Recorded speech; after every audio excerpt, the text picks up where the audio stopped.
Hello and welcome to GameSec. We're back with RPG Part 2. The amazing sequel to RPG Part 1. Indeed. We've got 6 great games to take a look at, and I'm going to start it off this time, so you can just sit tight. I'm going to go to the bathroom probably.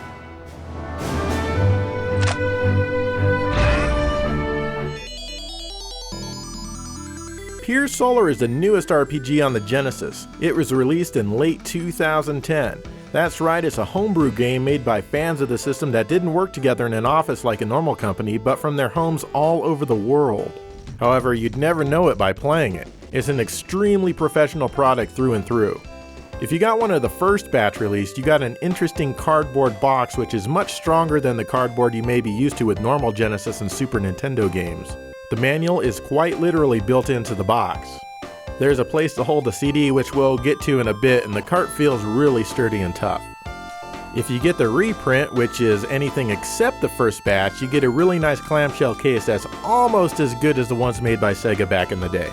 But this one doesn't contain the CD. However, Watermelon, the company who made Pier Solar, allowed you to download and burn a CDR. This version also comes with an inferior European-style manual. I say inferior because it's bound on the short end, and because of this, it's a lot easier for the manual to fall out of the tabs that hold it in place inside the clamshell, and it just feels much more weak and flimsy. A typical American or Japanese style manual is bound on the long end, and it's much more sturdy as a result and stays put in the box. Anyway, on to the game itself. You play as Hostin, and initially you're just off with your friends looking for some special plants to help your sick dad. But since you're teenagers, you'll soon find yourself saving the entire world as you know it, as teenagers in RPGs tend to do. The story itself is well presented. It never gets confusing. Well, maybe a bit towards the end, but I think most people with an IQ over 30 will have no trouble comprehending what's going on. The dialogue of the main and non-playable characters is all very well written with lots of great humor throughout. The maps and towns are mostly like your typical RPG with shops and all of that good stuff. Then there are the battles. At first glance they almost look exactly like a Sega CD Lunar game, but they work a bit differently. It's still turn-based, but all the battles have what's called a gather system. Basically, you can use a turn to collect gather, which will not only make your attack stronger, but also allow you to use other attacks and magic which require more amount of gather to use. You can send gather to another character, or have one character take it from another.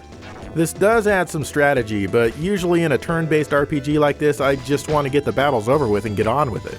The gather system is pretty clever, but it does slow things down a bit. There are lots of different attacks and magic, including the really long and flashy stuff that Square made popular. Thanks, Square.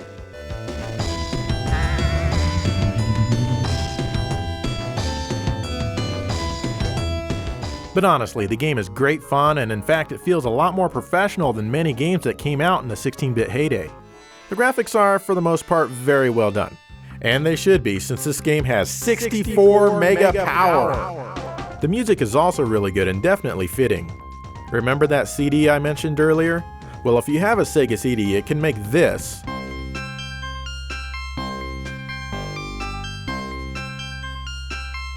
sound like this.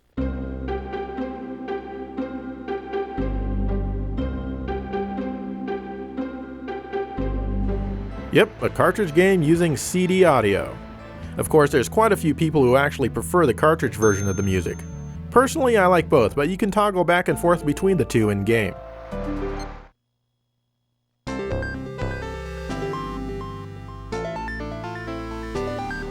The game isn't insanely long. It took me about 27 hours to finish. Now to me, that feels just about right, as I really don't like it when games drag on for no reason. And while I did grind a bit here and there, supposedly you don't even have to. In fact, someone was able to beat the entire game by running away from every battle they could. The main character was only at level 6 when he beat the final boss. So if that makes you think that this game is a breeze, don't, because it definitely isn't. Now as far as I know, you can still get this game for your Genesis if you move quickly, but it's also coming out in HD for formats like the Wii U, PC, Mac, Linux, iOS, and hey, who knows? It's even coming out for the Dreamcast. They hope to have it out by December of this year, and you can pre-order some of the versions now over at Watermelon's Magical Game Factory. It deserves a place on every RPG lover's shelf for your non-tangible digital library.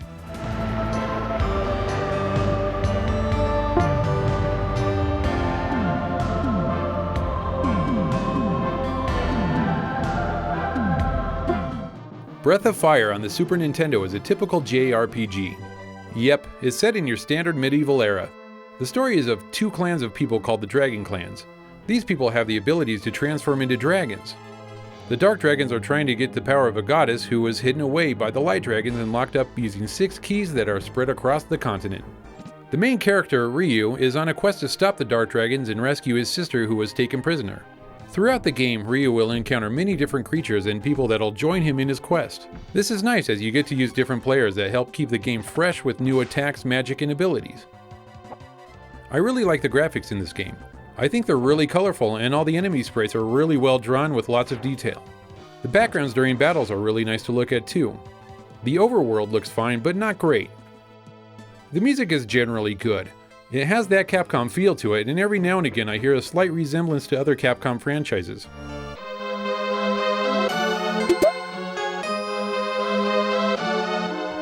The fighting here is your typical turn-based RPG fare. You have a huge inventory area so you can stock up on magic stones and healing herbs to help make almost every battle winnable. I say almost because some of your characters are pretty weak and they'll take lots of damage, leaving you to struggle with healing them on almost every turn. Speaking of battles, this is a good time to bring up a huge complaint. This happens on every boss battle. You fight and get the boss down and it looks like you kill him, but he doesn't die. He has no life left, but he'll continue to fight for several more turns. Why not just add extra hit points if you want to make the battle go on longer? It's very annoying and one feature that I truly did not like. The battles are also way too frequent. You can't go 8 seconds without getting into one. Luckily, the auto battle feature helps out with the majority of them as the menu system can be slow and clunky. Other than that, the game is great fun, especially when your character gains the ability to transform into dragons, which makes him super powerful. Probably not one of the best Super Nintendo RPGs, but still a good one and worth your time. Speaking of time, this is a decent sized game and will last you about 30 hours.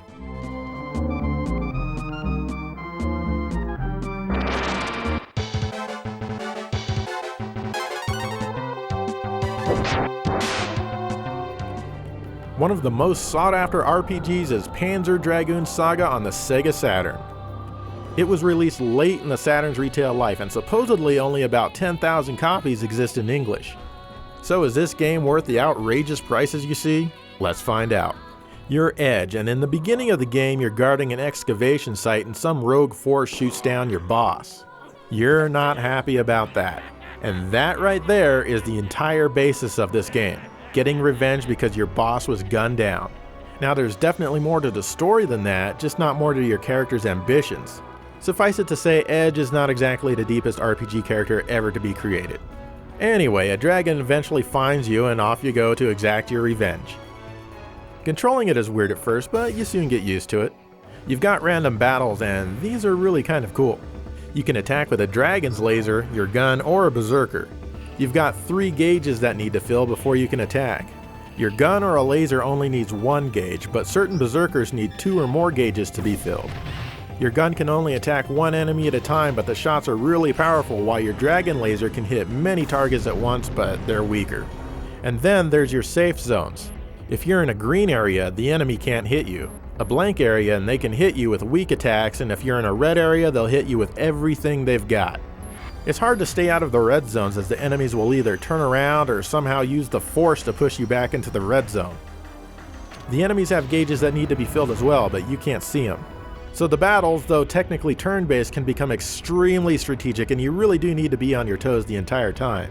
It really does make the battle some of the most interesting I've ever played in an RPG, at least initially. Unfortunately, there are a ton of random battles and not a huge variety of enemies. It's really frustrating when you're trying to accomplish something and you keep having to fight battles. You know, that's my biggest pet peeve in RPGs. Getting suddenly sucked away into a battle is tantamount to being constantly interrupted while you're trying to tell a story. And some of these battles are so slow. The enemies need to keep talking amongst themselves and switching things around, and these things do not happen quickly. You can't skip the dialogue in battles, and it happens every single time you fight that particular enemy. It makes the game seem longer than it is, and the game really isn't that long, just a little over 12 hours or so. And yet it fills 4 CDs. That's because there's a ton of FMV cutscenes and the majority of the dialogue is actually voiced. The beginning is voiced in the made-up Panzer Dragoon language that you've heard in the first 2 games, but the rest of the game is voiced in Japanese. 通路を抜けると正面に壁が見えるから You can morph your dragon's abilities to make his gauges feel faster, give him better defense, or whatever you want. The graphics are decent for the most part, though lots of times they're just too dark and kinda grainy. But it's not offensive to look at or anything. Some scenes are actually bright and colorful. The music is mostly pretty good. It's very basic and sometimes almost tribal, but it really goes with the game.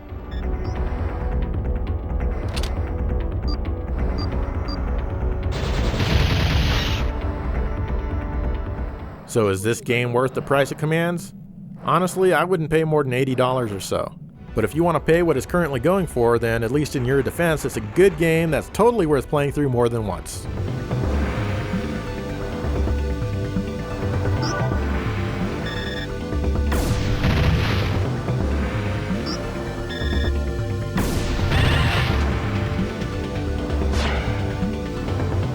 Okay, RPG fans, welcome to Intermission. Yes, and what did you think of those games? 2 of them are mine, so you know exactly what I thought about 2 of them. Yeah, I thought they were pretty cool. What did you think?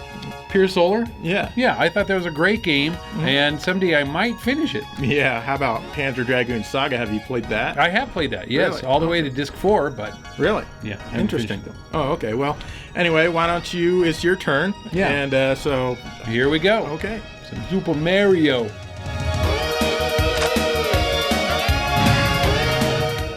Super Mario RPG for the Super Nintendo was one of the highlights of the 16-bit era for me. I was going out of my mind with excitement waiting for this baby to be released. It was actually produced by Squaresoft with the watchful eye of Shigeru "Shiggy" Miyamoto and then published by Nintendo. This didn't bother me a bit as I knew Squaresoft had lots of experience making great RPGs. On to the game itself. The story seems typical at first with Bowser kidnapping Peach, but then some huge-ass sword comes down and takes over Bowser's castle, displacing him in the process.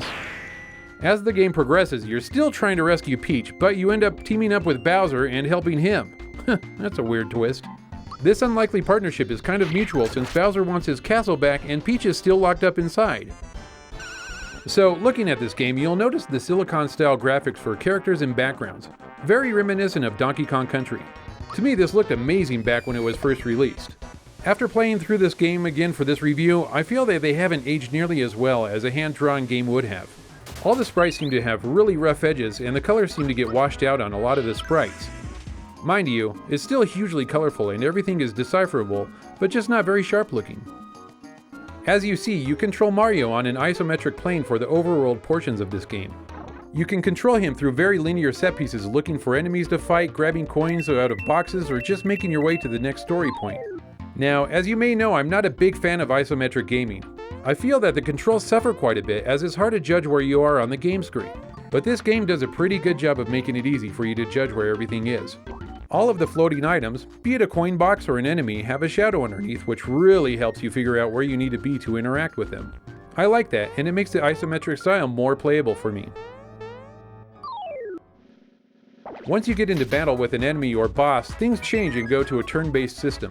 The usual RPG battle options apply to use a weapon, magic, item, defense, or even run away. If you choose to use your weapon, you can actually get a stronger hit if you time the push of the action button at the exact time you hit your enemies. Some actions can actually let you hit them multiple times to rack up more damage. I like this also because you actually have a bit more interaction with the battle instead of just picking your command and sitting back watching it play out. Once you level up, you can choose to give an extra boost to your power, hit points, or magic.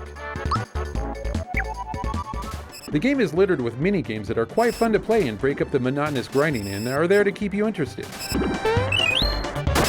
The music is well composed with some catchy tunes. It definitely fits the game as it's lighthearted and geared towards a younger crowd.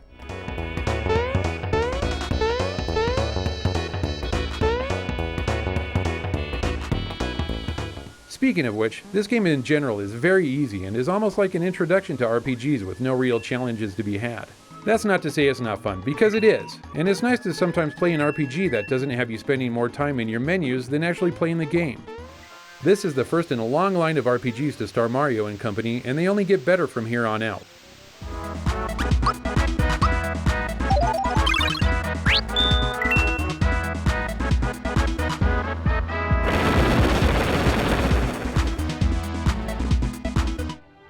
Alright, let's get modern with Ninokuni, Ratha the White Witch on the PlayStation 3. I guess it's also on the DS, but only in Japan. さあ行くでオルバ Ninokuni basically translates into another world. In this RPG, you play as a boy named Oliver. In the beginning, your mom dies saving your disobedient little ass, and now you're a whiny little bitch. That's understandable though.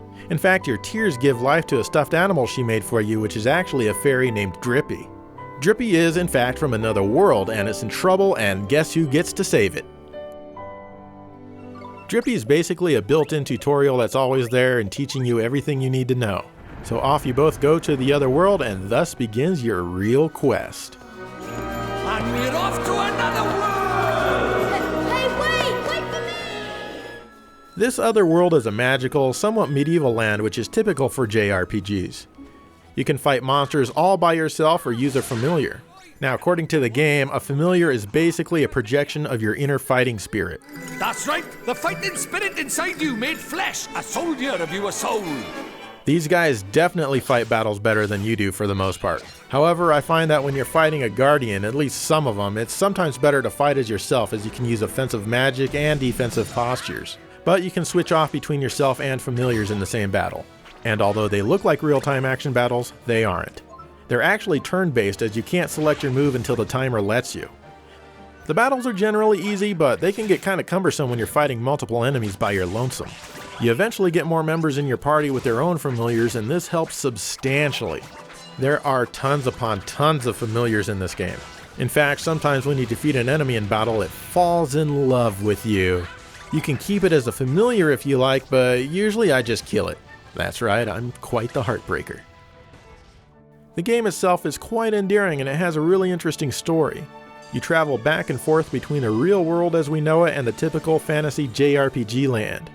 Both worlds are cool, but I wish the game had more events that took place in the real world, because that's what helps give this game such a unique feel. Another thing that's unique is you need to repair almost everyone's broken heart. We have to make her heart whole again. When someone's all down in the dumps, you need to borrow a good emotion from someone who has enough positivity to spare. You then fix the person who is in a bad mood, and they somehow aid you in your quest. Sometimes the game gets really charming with the story, especially in the real world. When you're in a typical JRPG land, everything just seems kind of average. I guess maybe I'm just getting a bit tired of the plain old swords and sorcery setting that so many RPGs have. And since this game is on Blu-ray, at least 45 gigabytes of it is used directly for text. And wow, does this game sure have a lot of it. I swear, someone really likes to type. There's lots of voice lines in here as well, and you can choose to listen in Japanese or in English. Unfortunately, a lot of the dialogue is much too quiet. Be gone! I guess video game developers haven't gotten the hang of sound mixing quite yet. It's too bad too, because most of the voice acting is quite good. It's really a shame it had to be marred by such incompetent audio engineering. The music is pretty good, however. It's basically just an orchestral track like you'd expect, but it's not bad at all.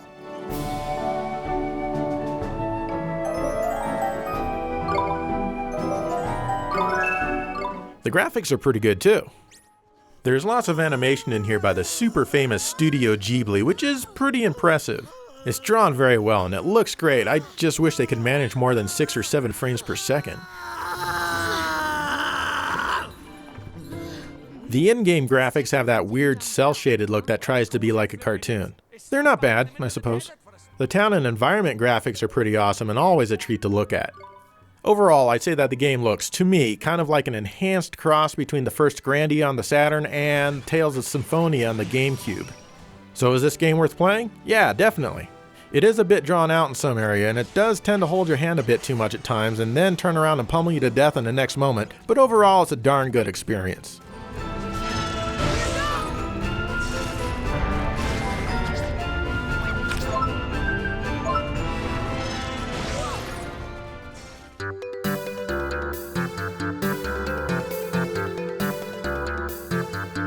Final Fantasy VI, or as we in the USA know it as Final Fantasy III, was released on the Super Nintendo in 1994.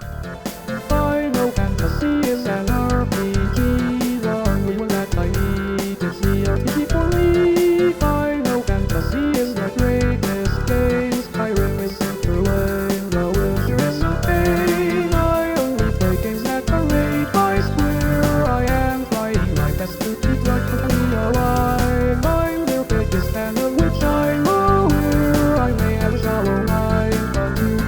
behind. Today it's regarded as one of the best RPGs not only for the Super Nintendo, but of all time. Final Fantasy, it consumes my life, and that is why my wife kisses me in the night. Final Fantasy has some music, well not much anymore, now it's kind of a sore. I used to find the soundtrack to each game, oh it was the only thing that I would listen to. May no longer have no clue what's his name, but he could come for me, so awesome it must be seen. To be one of the best of all time means this game has to excel in all areas: story, graphics, gameplay, and music. So let's break these down a little bit, shall we? The story is written really well, and there's lots of great twists in this game. The evil empire is gathering espers and infusing people and machines with magic to put them to evil use. You play the part of the rebels known as returners, trying to stop the evil empire from misusing the espers and to free the lands that they've taken. Playing through the game, I never got lost as I always knew where I needed to go. The townsfolk are always full of hints which are easy to put together to advance the story. Graphically, the game is very pretty and hugely colorful. The overworld map is large, and I like the Mode 7 use when I'm covering ground. Even though the map looks kind of flat, it still has its charm and everything is easy to make out from towns to caves and so on. Battle scenery is really well drawn, and there is a large variety of them, so you're not always staring at the same backgrounds. The enemy sprites are drawn really well and are all full of detail. Your character sprites, however, are not quite as great. They're all super deformed and don't have much detail, and I'm surprised by this choice as they would have been much more appealing if they were drawn with the same quality as enemy sprites. They do look great in the status screen though. The normal attacks aren't anything special to look at, but using magic espers looks great and usually fills the screen with appealing graphical effects. Next is the gameplay, and again Square uses the Active Time Battle or ATB system.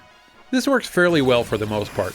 I find it hard at times waiting for my meter to charge, as sometimes I'm taking multiple hits from an enemy.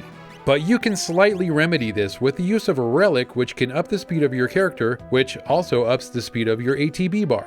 Relics are very helpful in this game and can do many different things to enhance your character, such as the use of multiple weapons or even protect you when you're near death. Battles on the overworld and in dungeons are frequent but never really get boring thanks to the graphics and music. Speaking of music, this is really where the game excels. Nobuo Uematsu really outdid himself and created probably the best soundtrack for the series and one of my favorite soundtracks for the 16-bit era. There are so many great songs in this game that you can almost listen to the whole soundtrack from beginning to end without wanting to skip a track. Take for example the opera scene with Celeste or Maria and Draco. I really love the music here. The fake voices don't really do anything for me, but with the lyrics on the screen you can easily sing along with the music and it's a very memorable experience in the game.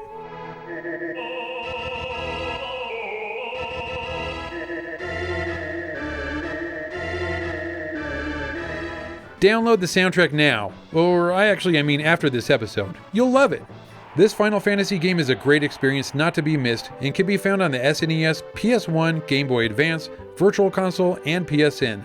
So there really is no reason not to try this great RPG.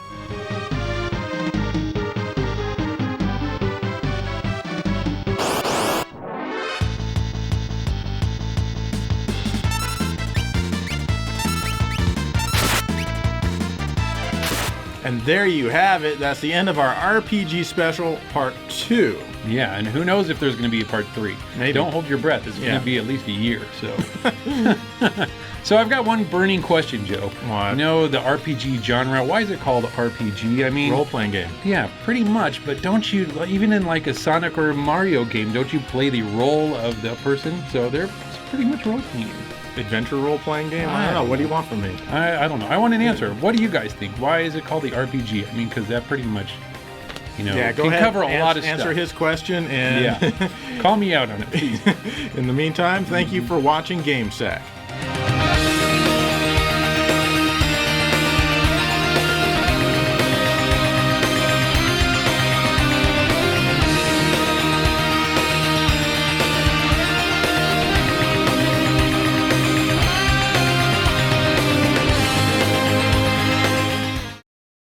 Hey, Dave. Joe. So, we're probably going to do another RPG episode sometime in the future, so we should probably think about some games we should cover. Yeah, I was thinking about that, and I really wanted to cover Secret of Mana, so maybe I could, Maybe, actually, I was kind of hoping you might be able to cover that. What the hell is it? Beggar Prince? Yeah, come on. No, I'm not going to do that. That's your game. You do this. How about this? On our next episode, I'll cover, for our puzzle episode, I'll cover Clax. Clax is a great... Dave, come on, man. Come on, do Beggar Prince. No, Joe, I'm not going to do it. Come on. There's your game, Joe. I'm going to go, all right? I'll see you later.